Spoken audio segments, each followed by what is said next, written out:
집에 집을 위한 집에 의한 대한민국 집코노미의 모든 것. 손바닥 들여다보듯 훤하게 부동산을 들여다보는 손바닥 부동산 시간입니다. 김규정 한국투자증권 자산승계연구소장 전화 연결합니다. 소장님 안녕하십니까? 네, 안녕하세요. 네, 하락세로 돌아선 집값이 멈출 기미가 안 보이고 있죠. 서울 아파트 매매 수급 지수도 계속 하락하고 있다고요.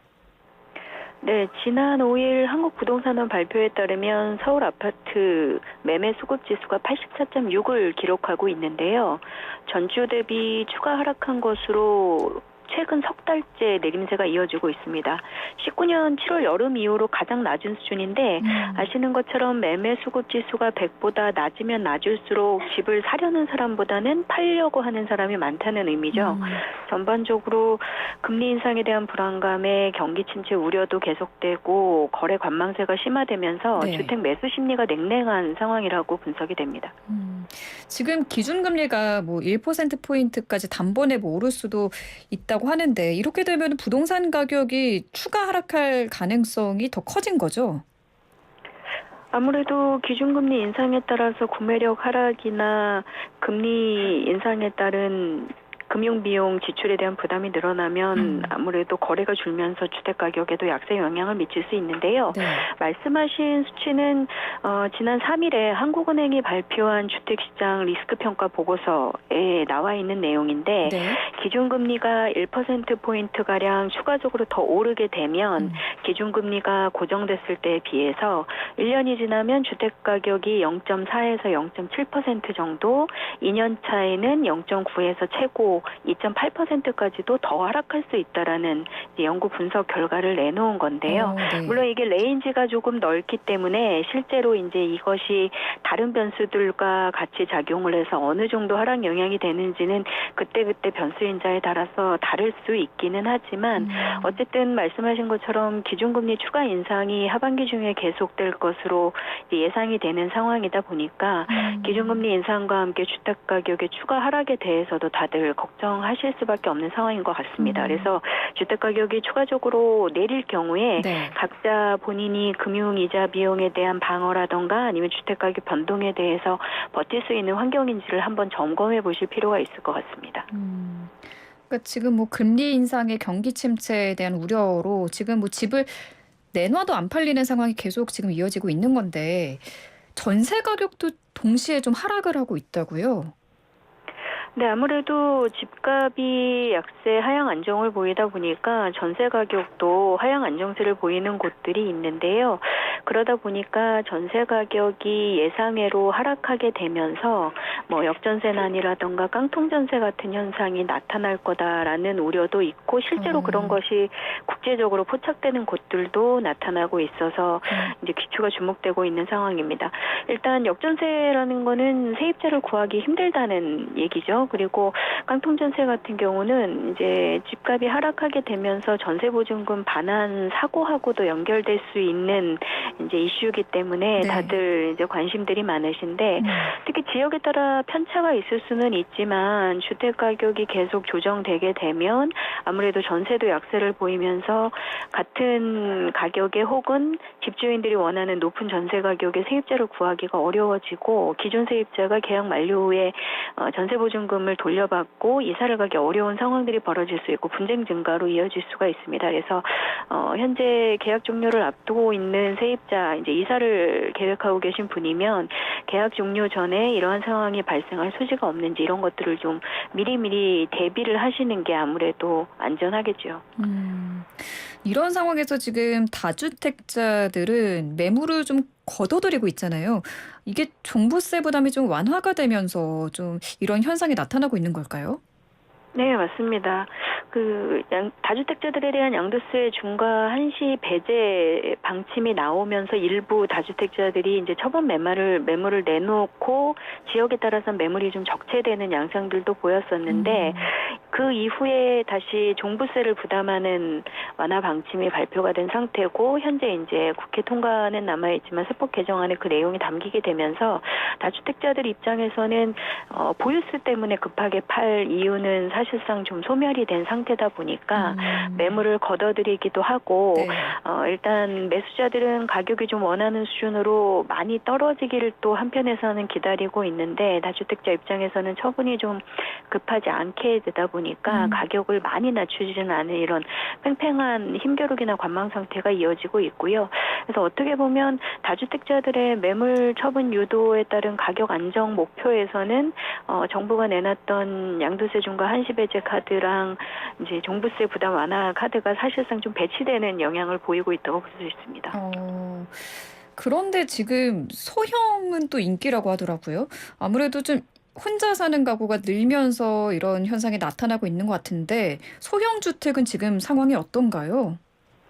네, 전체적으로 올해 주택 거래량이 상반기에 급감한 상황이기는 합니다. 특히 서울 지역의 아파트 거래량이 크게 줄어든 상태인데 전체적으로 그 안에서도 소형 거래 비중은 오히려 조금 더 높아졌다라고 해서 다들 좀 이제 분석이 나오고 있는 건데요. 네.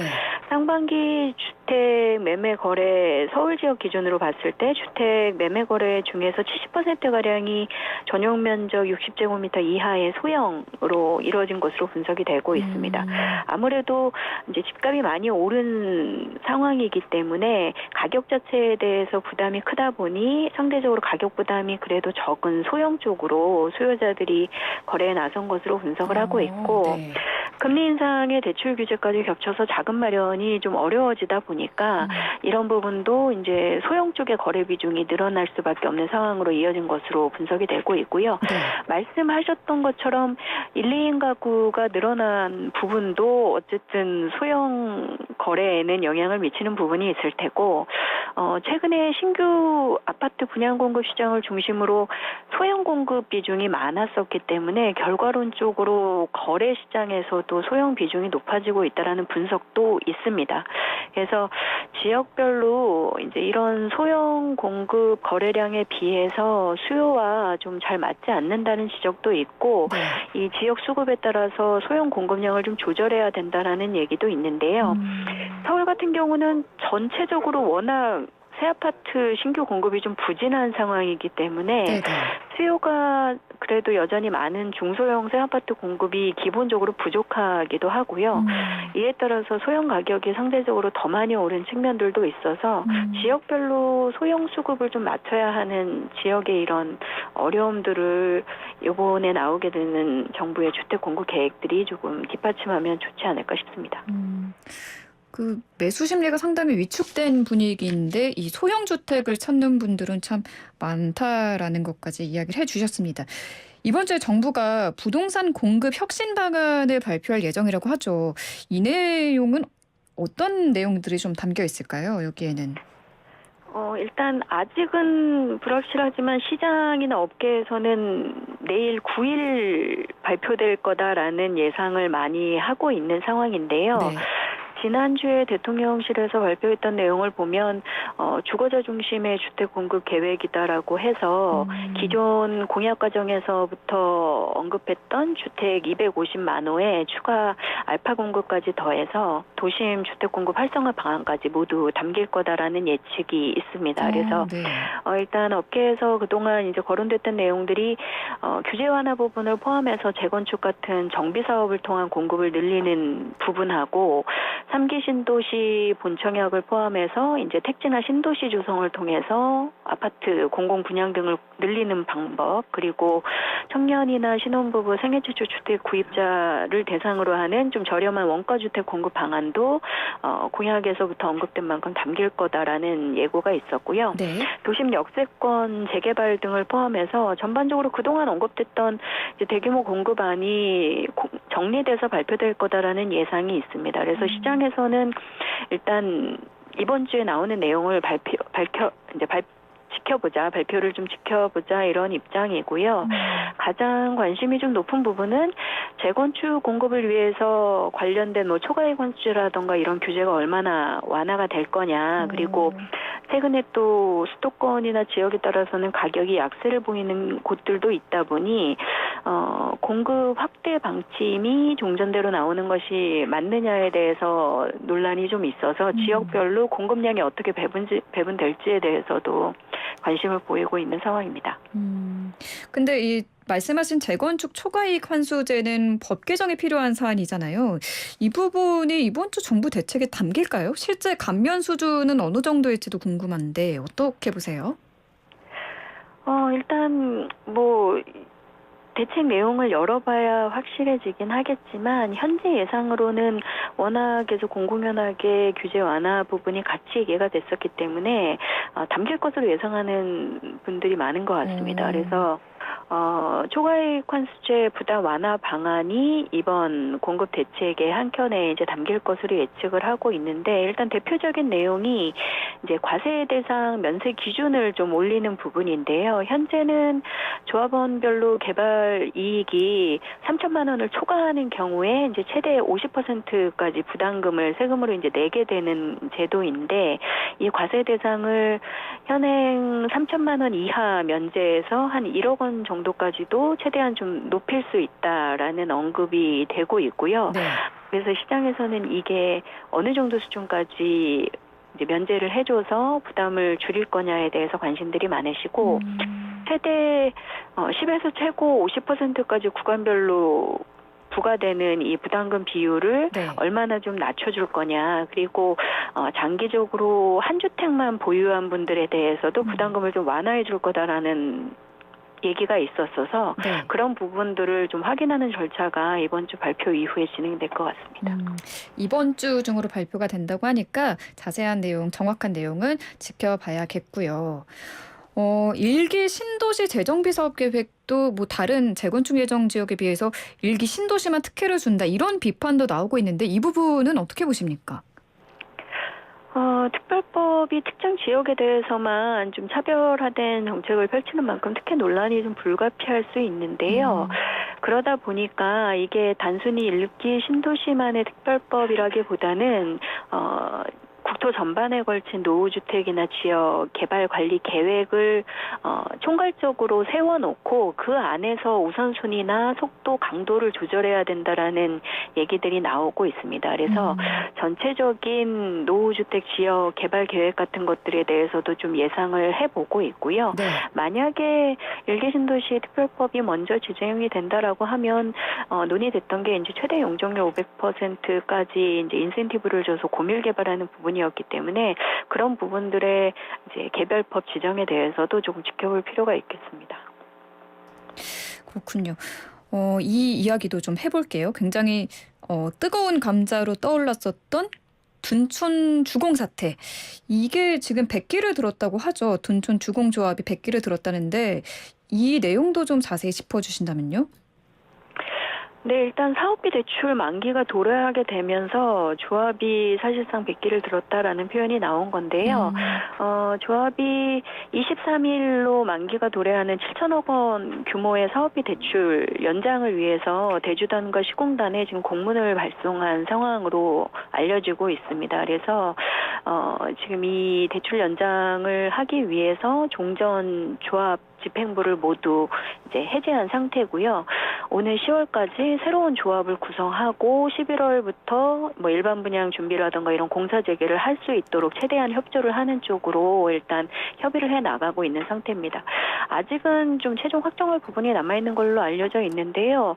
지금 둔촌주공이 12,000가구나 되는 대규모 사업이다 보니까 서울에서 주택 수급하고도 굉장히 연관이 있어서 시장에도 상당한 영향력을 미치고 있는데 네네. 공사 중단된 게 4월 15일부터니까 벌써 지금 약 넉 달째 접어들고 있는 상황이거든요. 그래서 이번 과정을 통해서 이번에는 좀 사업 정상화가 원만하게 되기를 좀 다들 기다리고 있는 상황입니다.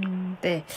하반기에 전국구 청약단지가 10,000가구가 풀린다고 하는데 이게 흥행을 할지는 더 두고 봐야 할 것 같은데 하반기 부동산 시장은 어떻게 좀 전망을 하시나요? 일단 최근에 집값 조정 지역이 늘어나고 관망세도 확산되는 상황이다 보니 재고주택 시장에서 가격 하락세가 전국적으로 좀 확산되는 모습입니다. 그러다 보니 신규 분양 시장에서도 미분양되는 사업장들이 조금씩 늘어나고 이전 비교 시점에 비해서는 청약 경쟁률이 낮아진 곳들이 많아서 네.